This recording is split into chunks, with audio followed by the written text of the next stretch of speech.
Hey everybody, KC here. So, the pandemic in some ways has claimed another victim, right? Because the ArcLight cinemas and Pacific theaters in Los Angeles announced this week that they're shutting down, that even once they're able to open with enough capacity after the pandemic, they're simply not viable.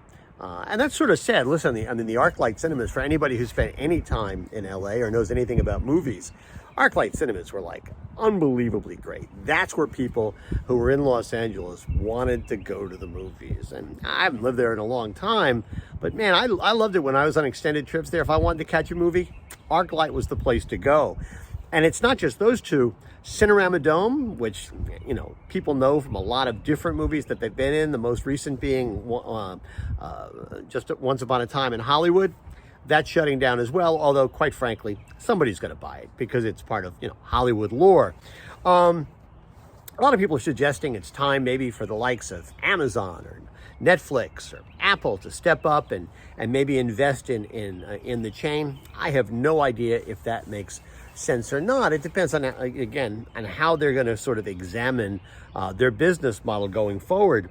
But to me, even if the pandemic sort of created the circumstances under which the business is closing down, it may be that it would have happened anyway, simply because of how people were changing their viewing habits. It's like retail, right? The pandemic accelerated things that were going to happen anyway. I was, curious. I haven't been to a movie theater in well over a year. And I used to go to the movies, 30, 35, 40 times a year. I love going to the movies. Haven't been to a movie theater in a long time. But that said, I've seen a lot of movies. I was curious. I was just looking at the Oscar nominees, and I'm not saying the Oscars are any sort of barometer of greatness, but I was curious because there's certainly one barometer, not the only one.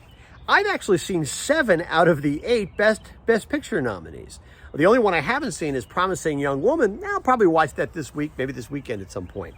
I've seen all of the Best Actor nominees, their performances. I've seen all the Best Supporting Actor nominee performances.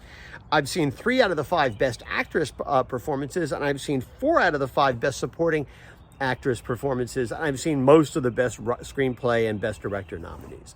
I've seen so many more movies this year that are at least are on the radar in terms of the Oscars than I have in a long, long time. When I was a film student at Loyola Marymount in LA, I used to, it was a port of honor to see all the nominees.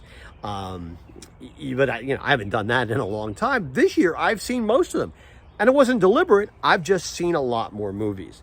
So, movies are always going to exist. It's just the delivery system that's changing, and the business is going to have to change to adapt for that. It's the same in retail, right? Just because things are shifting over to e-commerce and different ways of getting food, and by the way, it's going to go back a little bit. There's no question it's going to go back to stores as the pandemic recedes.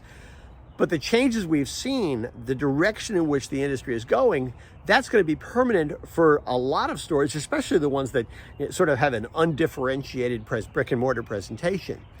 But that doesn't mean that companies currently in the business of selling food can't be in the business anymore. They just have to adapt their delivery systems. They have to adapt to what customers want.